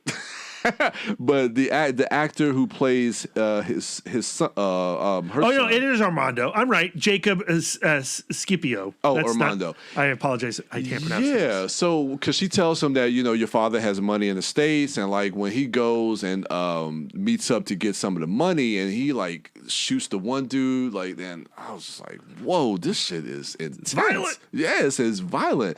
So and I thought the other films were violent, but there's a savagery to the violence in this film. Yeah. And then I guess another good that I have is I like the Ammo Squad. Yeah. I didn't know how I was going to feel about them. I loved them. But I thought they worked really well. I like how they played off of the idea that Marcus and Mike are aging, and the way that they fought crime was becoming obsolete. And so by having the Ammo Squad there and being being diverse, being young, being highly capable. And they're being a mirror to Mike Lowry. Yeah. That kid cop who is him. Yeah. And he hates him because of it. Yeah. And I even really liked the little sweetie who preferred even though he was super jacked, he preferred to be the guy in the chair. Yeah, Dorn. Yeah, Dorn. Oh man, he was great. I thought he was so funny. Yeah. And how he was open to therapy and I think that he represented that part of millennial. And Vanessa Hudgens was good in there. Yeah, she was so awesome. I liked her. I would have loved a little bit more of them. Me too. Yeah. To be honest, I would. Rita, the romantic interest of Mike Lowry. Paola Nunez. Yeah. Man, she was awesome. Sexy too. She super was. Sexy. Yeah. No comment. I love how they, instead of having her there as now Mike Lowry is becoming interested in this almost age appropriate female character, instead going these people have a past that because of his limitation, because of his kind of box he's put himself into, he is now missing out on the happiness that he could have with her, instead of having another one where it's just like, oh, and here's the guy getting dopey because he's falling in love. You know? I liked that kind of new take on a romantic lead, and the fact that she was part of what was making him obsolete, like going like, not only was she a strong female character, but she was also super versed in the more technologically advanced stuff. I'm gonna save that for my bad. Okay, I just thought of a bad, but I really liked that. Yeah, I guess the last thing I'll mention is just I love the theme of this movie about just the whole idea of getting older. The idea that Mike Lowrey is trying to hold on to his youth, and it's almost like he's in this midlife crisis. And that again, he doesn't know that he's in. That he doesn't know that he's in. And Marcus is trying to be the voice of reason, almost how he's been in the previous two movies, even in the second movie. But in this one specifically, it's like, look, you got to lay the guns down, man. It's like, look, I'm ready to retire. I have a grandbaby now. Like, I don't want to keep doing this forever, you know? And also, like, I want this for you. Like him to Mike going like, I have romantic love with my wife. I have familial love with my children. Yeah, I quit being a dumbass. Like this is like profoundly enriches my life, and I want that for you because you're my best friend. Yeah, absolutely. So yeah, those are just feel my good. Lisa, anything you got? You touched on a lot of my good, and I really appreciate it. Okay. And also, we didn't talk at all about Joe Pantoliano. Well, because I want to talk about it later. Oh man, okay. I loved his. No, I think he's great. I love his story arc throughout the film, and the way that he by this third film, he has profound love for these two guys. He does. And it where in the first film he was very much like the angry captain. Yeah. Yeah. I like the fact that from the second film, and he got, the woo-saw and the getting kind of like Eastern influenced self-help. Dude, I love to watch that scene play in through. Bad Boys 2 when Martin Lawrence has had the drugs in his system. Oh my God. Oh yeah, the ecstasy. That was so funny. Oh man, Martin. Oh God. That's and so like, good. and the way that the captain. The way that he, we could watch the transition of the ecstasy entering his system. Yeah. So where it's just where it starts out is just like a kind of a small thing where he's just kind of quietly touching the small of Mike's back to where he's like full on, I'm licking my hand right now. That's going to feel great. And then, him wandering up the stairs. And Mike watching him go like, oh shit. He's like, oh shit.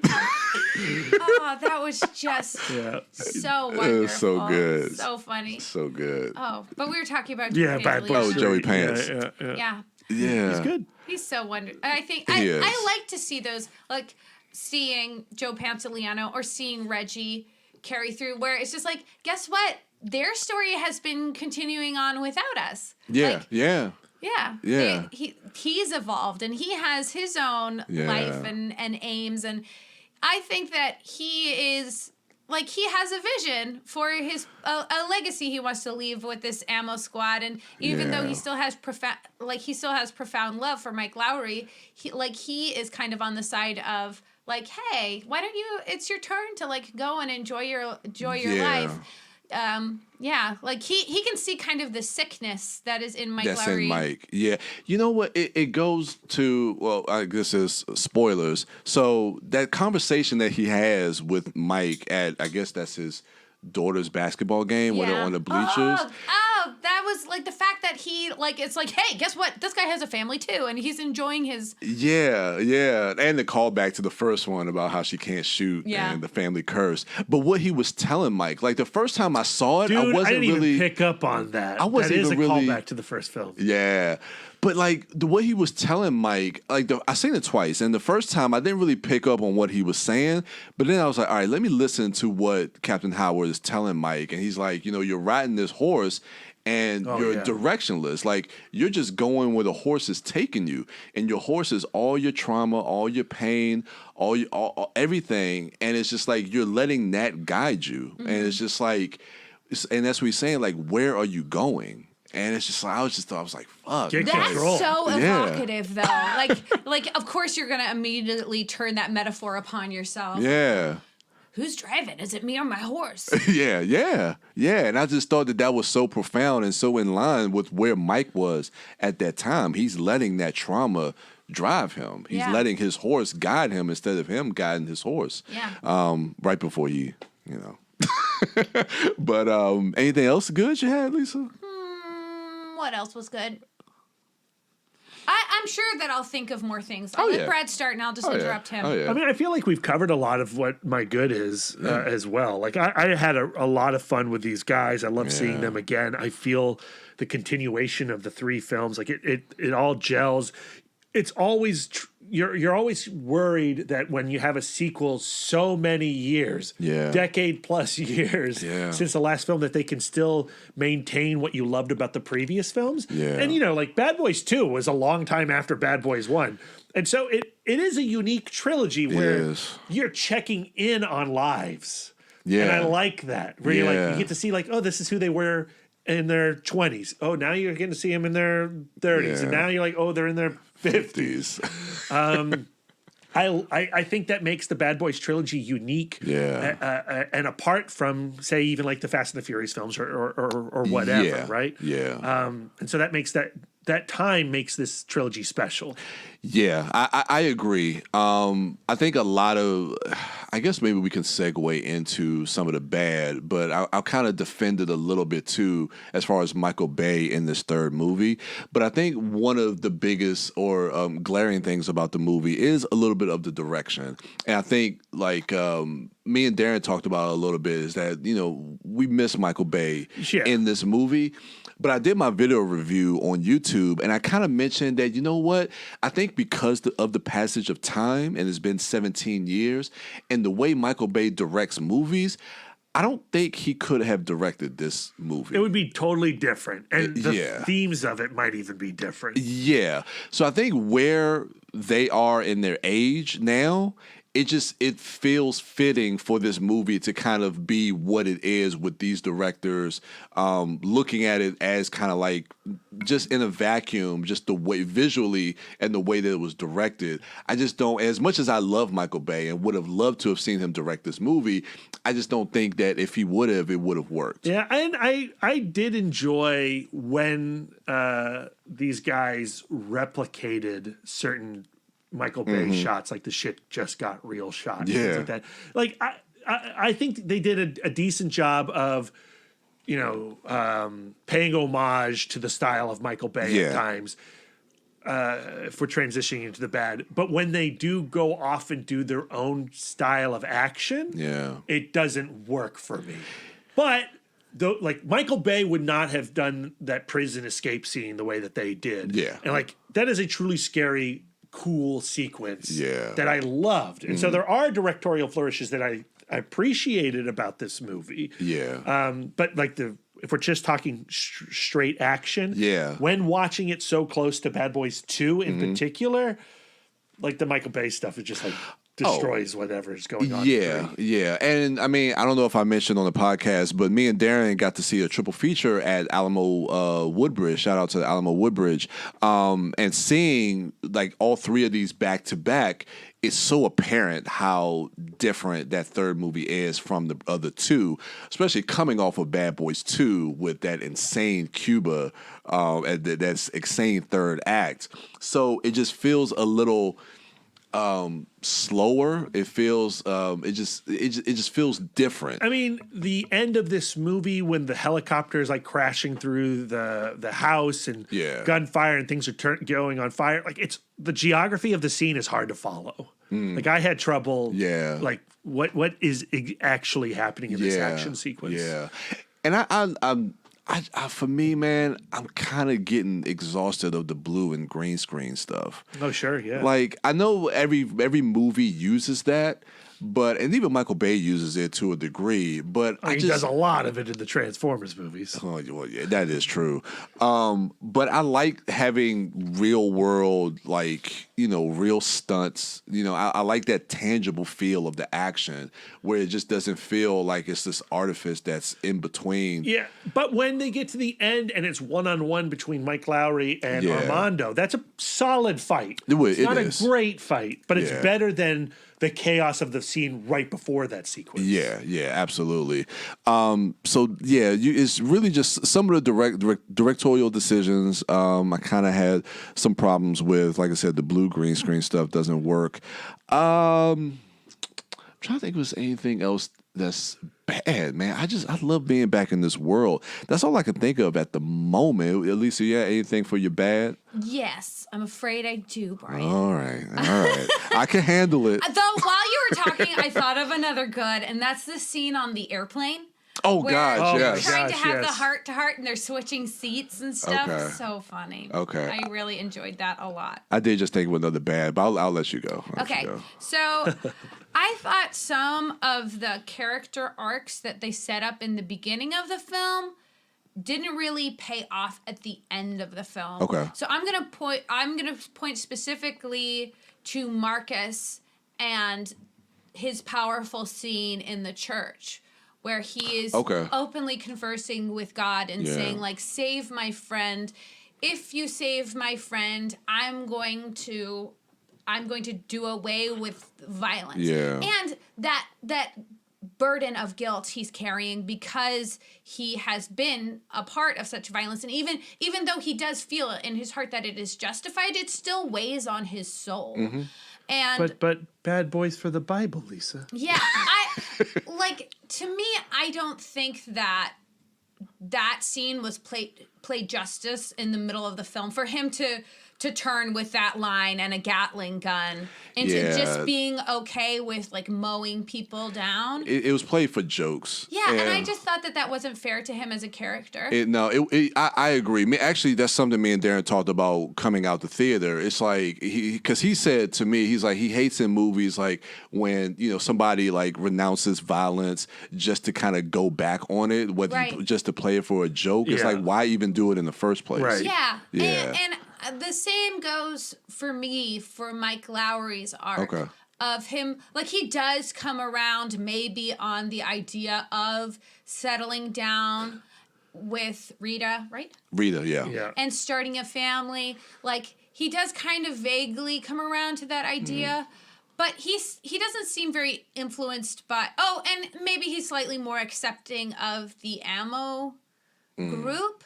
But I don't think that he really changed. I don't think his character is very dynamic throughout this film. Yeah, he's going to continue that relationship now with his killer son. Right. Oh, that's going to be part of my ugly. Okay. Yeah. But to me, I feel like if we are doing a switcheroo and going like, oh, it turns out that Marcus is the one who has the enviable life. Like, I think that Marcus should retire. He deserves it, and he wants it, and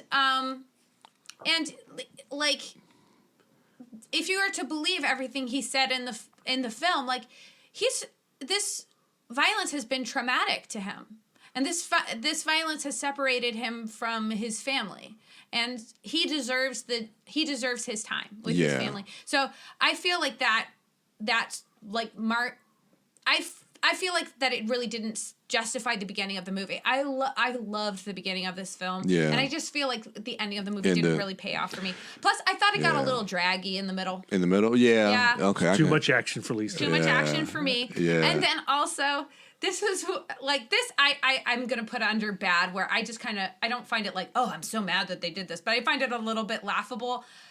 So in Bad Boys 2, in the Cuba scene, they have like this enormous camera-mounted RC car that they have, like, going up, and like where it's just like it's the size of like a medium-sized dog, and it is rolling through this person's house and then backyard, and nobody really sees it. So and where it's just like it's completely unbelievable. Well, that happens again with the drone, where they're flying with Oh, the drone God, yeah. at like eye level. Yeah, in that through a house populated with people. Yeah. And like nobody's going like, hey, what the fuck is that? you know what? I thought about that, like when it goes into that garage right before they go in for that, and I was like, how would you not hear that? I was like, you don't hear like nobody. I was like, okay, all right. Suspension of disbelief, people. Yeah, I was like, I'll go with it, but I thought that was just really laughable. Yeah, that really got me. I did have a couple more bad. I don't want to step on if you have any, but one was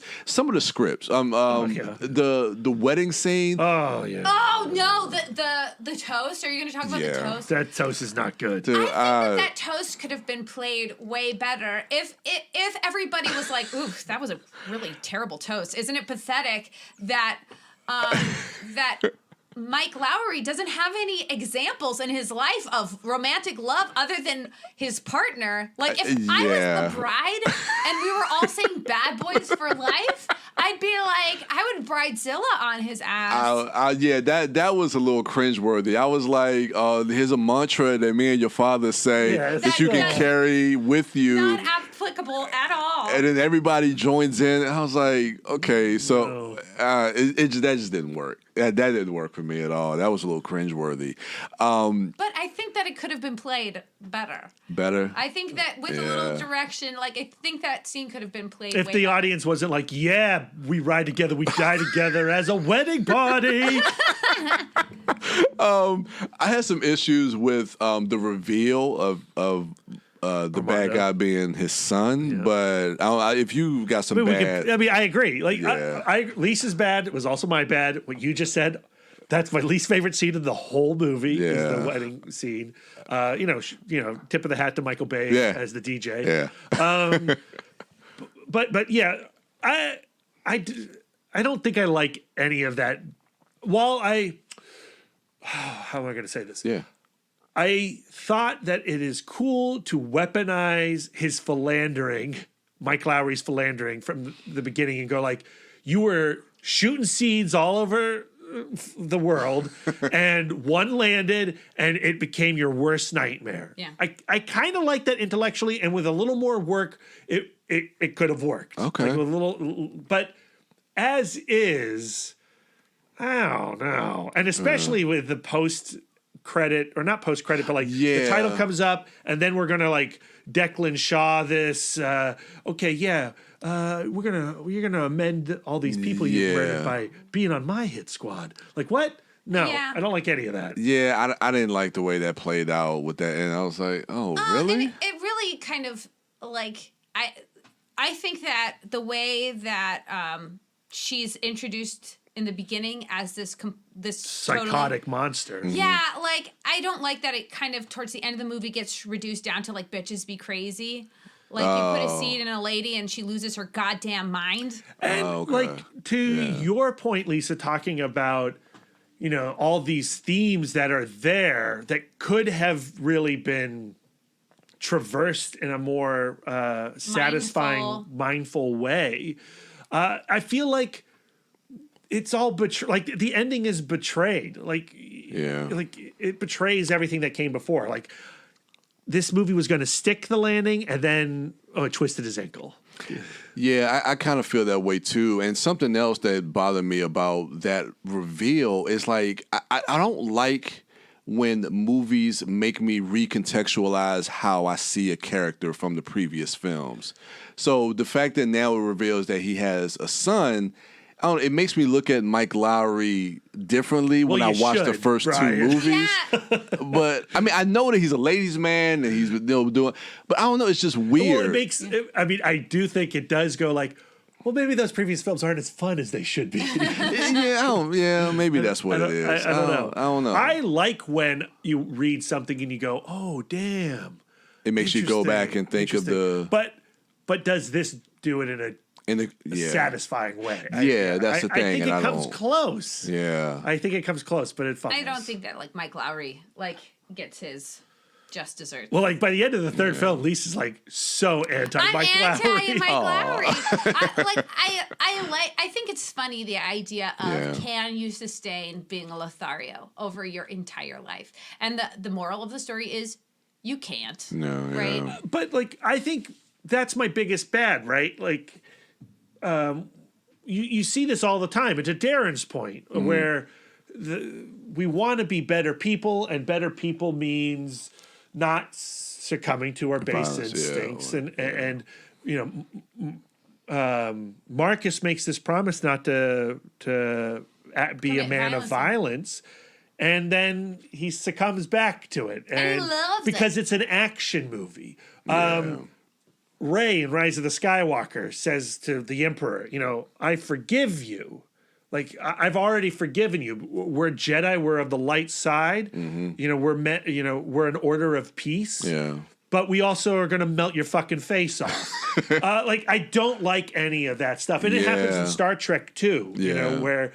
You know, these are movies that are supposed to be about the advancement of the human race, and it comes down to two dudes punching each other. You know, like, I think part of it is the idea of staying open for another film, staying open for a sequel. But I still think that there is a satisfying sequel of let's pull Marcus out of retirement because Mike Lowry has done it again. He's gotten himself in a pickle. Yeah. You know, like, I think that could be done with still, like, putting a solid ending to this film. I agree. So the ugly, I don't really have much ugly. That's probably part of my bad as well. I would say maybe some of the violence, but even that is not, like, horrifically ugly. But you wanted more corpses falling out of trucks. Yeah, that's a laugh riot. It is a laugh riot. I wanted. It's great, Lisa. Yeah. It is great. So yeah, not a lot of ugly for me, at least that I can think of. But Lisa, you have anything for your ugly? Yeah, you guys mentioned the ugly, like the fact that at the end of the film, Mike Lowry, because it's his son, is able to, like, he's like, hey, clean slate for you, serial murderer. Yeah, I know. Yeah. I found that to be kind of like, ugly. What? No, it's so dumb. And I thought that the payoff of the like the female villain was a bit ugly, where it's just like, you know, like a woman, nothing's as dangerous as a woman scorned. Like, where it really did come down to, like, she had her fifis hurt because Mike Lowry didn't marry her. Like, I don't think that was enough of a justification of her doing what she did. Got you. Like, for her motivation to try to get back. I think that could have used another layer. Okay. And I found her being like a witch and all of the Bruja. the Marion death. Yeah.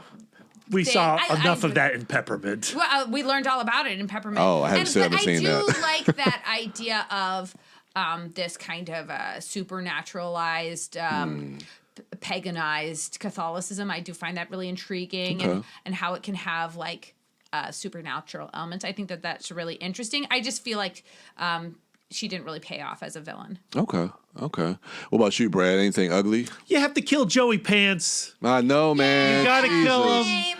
I know you need to raise the stakes in your third act, but come on.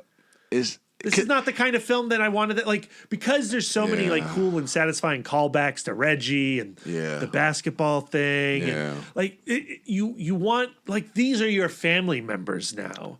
Exactly. And killing Pants off in that very traditional action movie way, I did not enjoy that. It pissed me off. Yeah, I don't know if I was pissed, but I was definitely hurt. I was definitely hurt. They wanted that to happen. They want you to feel that way, but and it gets a reaction from the audience. But especially after we had just kind of almost felt that with Will Smith getting shot up. Yeah.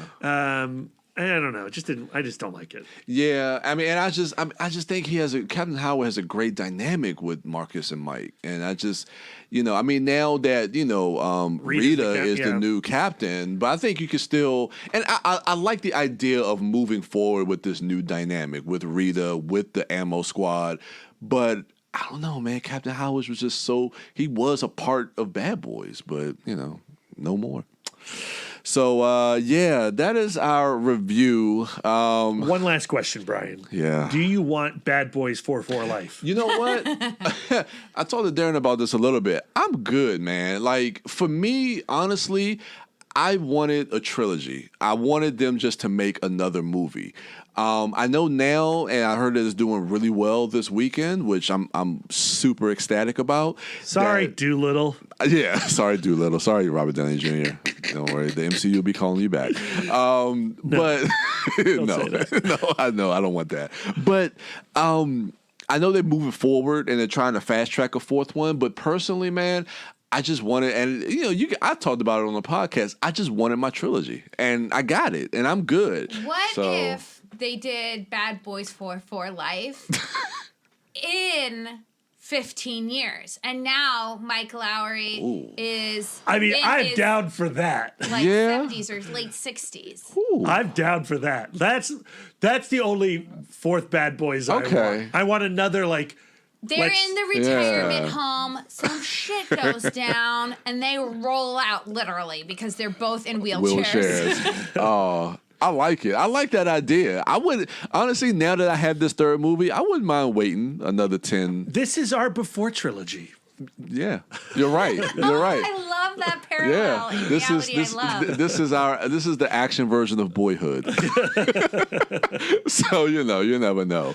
No, I'm good with what we got. I mean, I'll be there because I love these characters. I've grown with these characters. They mean so much to me. This franchise is so special to me. That's why it was my most anticipated movie of the year. And now you have nothing to look forward to. I know, man. That's the thing that sucks about January and this movie coming out so soon. But I feel good. Like I said, I mean, I have issues with this movie, but as a whole, as a trilogy, I'm happy with what we got. Yeah, now that the review cast is done, I'm still going to watch all three of them. This is not like a, it's not like a Star Wars situation. It's not where I'm not going to watch Rise of Skywalker because I just go, that's not the ending. I can't take it. I'm going to end with Last Jedi. I don't feel that way at all. I feel like, this is the third Bad Boys film. It makes sense. Yeah. So I'm happy. 17 years has come to an end. Wow, you wait so long for something, and then it just goes like that. So. Yeah, but you know what? You have it from now on. Yeah, you're right. You're in a post Bad Boys 3 universe. Yeah. The possibilities are endless. Possibilities are endless. Oh, man. It's like so protective of my little baby, It's just so hard for me to even be in this world where we have everybody has a voice, where everybody, has a podcast or YouTube channel. Everybody talks about these movies, and it's like that nostalgia factor where you grow with something, and then it's like it's given to the rest of the world for them to critique or talk about, but it's just like you don't know it how I know it. It's like you're very protective over it. Oh yeah. It's like if everybody was to talk about the monkeys. It's just like, well, you don't know it like I know it. I get it. It's funny because we were actually talking about it yesterday when we were hanging out with the Sears and talking about Star Trek, and people going like, well, my favorite Trek is Next Gen because I grew up in the 90s, and my favorite Trek is original series because I watched it with my parents. And I go like, well, I watched all of Star Trek as an adult. You're welcome. So I've watched all of Star Trek nostalgia-free. Yeah. So my opinion is the most legitimate. I don't have any rose-colored glasses. And Deep Space Nine is the best Star Trek. And I can say to you, Brian, I watched the Bad Boy trilogy as a non-action movie person. I watched it as an adult, nostalgia-free, and I really love them. And I love them for a lot of the reasons that you love them. Yeah. That idea of let's recognize and honor platonic love. Yeah, true. Yeah. Fraternal love. And the fact that two people from familial lines that do not cross can become brothers, can become as close as blood. Yeah. I think that that's a really beautiful theme. Yeah. And it is this theme that comes out of action movies a lot because trauma bonds us as humanity. Yeah. Like when you go through something together, that experience becomes your truth and it bonds you together. And I don't think that it's necessarily done as well in other genres. Yeah. Like the idea of platonic love. Yeah. And so, I really enjoy the bad boy movies, and I didn't anticipate it. that warms my heart. So thank you guys for indulging me these last few years. So we'll go ahead and wrap this up. We'll do some quick plugs. I know you guys are headed to Sundance in a couple of days from the time we're recording this. So you guys are going to be dropping some CBCC episodes there, or what you guys got planned? We're going to try. Between Brad being cleared of cancer and driving back and forth to the doctors, and then also getting our ItMod stuff done, like we have been, and every spare second of the day, we have been reading Rogue and Gambit comics, and we're desperately going to try to get an episode out. But if we don't, that's what it is. I'm going to tell Lisa right now, we're not getting our next full episode of Rogue and Gambit out. But what we're going to do is when we're in Park City over the next couple of weeks, we're going to issue 2 mini episodes that will focus on a single issue featuring Rogue and Gambit. They'll probably be 20 to 30-minute episodes just to keep the channel alive and get you guys hungry for when we return in February. We'll finish out the series where the next full episode is on Howard Mackey's Rogue and Gambit miniseries, which I'm going to tell you right now, real rough to read. Oof. I'm not a fan. All right. But it's going to cause a lot of conversation, so I'm excited about that. But then we're going to jump into Kelly Thompson's Rogue and Gambit miniseries from a few years back, which I hear are great, and I'm really excited to dive into those before we close out the Rogue and Gambit series with Mr. and Mrs. X after they've gotten married, also by Kelly Thompson. So I'm so excited. I think it's going to be a great February slate of episodes. Yeah. And then with Birds of Prey coming out, we're going to do some Harley Quinn and Poison Ivy episodes as well. Oh, nice. Okay. So, CBCC, if you're not following us, the Comic Book Couples Counseling Podcast, please do so because it's been a lot of fun. Yeah, absolutely. Follow them on Twitter at CBCC Podcast, and look for that podcast on Apple Podcasts, Spotify, and everywhere podcasts can be found. I know Chatcast, we just dropped the 50th episode. I still can't believe it. High fives all around. Leonard and Jesse Moulton, 5-0. So that is already out, and you can go ahead and download and stream, listen to that. And we should have this week our 51st episode with the writer and director of the movie The Wave, plus star Justin Long. We recorded that at Fantastic Fest last year. And then the week after that, we'll have the episode with Jack Henry Robbins, the cast of VHS, and his father, Tim Robbins, on the ItMod Chatcast podcast. Nice. So you gotta search in your iTunes, ItMod Chatcast podcast. Those words. I'm sorry. I shouldn't have branded it that way, but I did. It makes it difficult to find. But find us, please do. And then once you find us, subscribe, and then all your worries are over. ItMod Chatcast podcast. There you go. Find us, follow us. And what else do we have on the calendar at Winchester? So a lot going down at the Alamo Winchester. Right after we finish this podcast, we're going to go to our next Still Awesome screening. Tonight is Amelie. It's a nearly sold-out crowd. Only the front row left. Yeah, man. That's our most popular Still Awesome. I can't believe it. But guess what? You're listening to this. It's in your past. I'm sorry if you didn't attend. But don't worry, because in February, on the 16th or the 23rd, I can't remember, will be the next Still Awesome screening. We've locked it down. It is Spike Lee's Inside Man, starring Denzel Washington and Clive Owen. So excited. It's a great movie. Yeah, man. Doesn't get talked about enough. It doesn't. So make sure that you get your tickets to that. And then in March, we've got an epic Still Awesome coming to you. We can't talk about it yet because it's not technically secured, but man, it could be major for at least one ItMod Dork here. Okay, I hope so. But other things going down at the Alamo Drafthouse in Winchester, Virginia. This Wednesday, the film club screening is... Why is it not listed as... Andy, why is your website weird like this? Is there no Wednesday screening? Well, Psycho Cinema has Color Out of Space on Wednesday. Composers? Is that the film club? Well, they've got In Search of Beethoven at 5 o'clock. That might be the film club screening. Okay. And then on Saturday at 4 o'clock is Ip Man 3. Oh, they're showing that because they've Yeah. been showing all the Ip Man films building up to Ip Man 4, which is the 29th, that they're going to be showing at Film Club. Nice.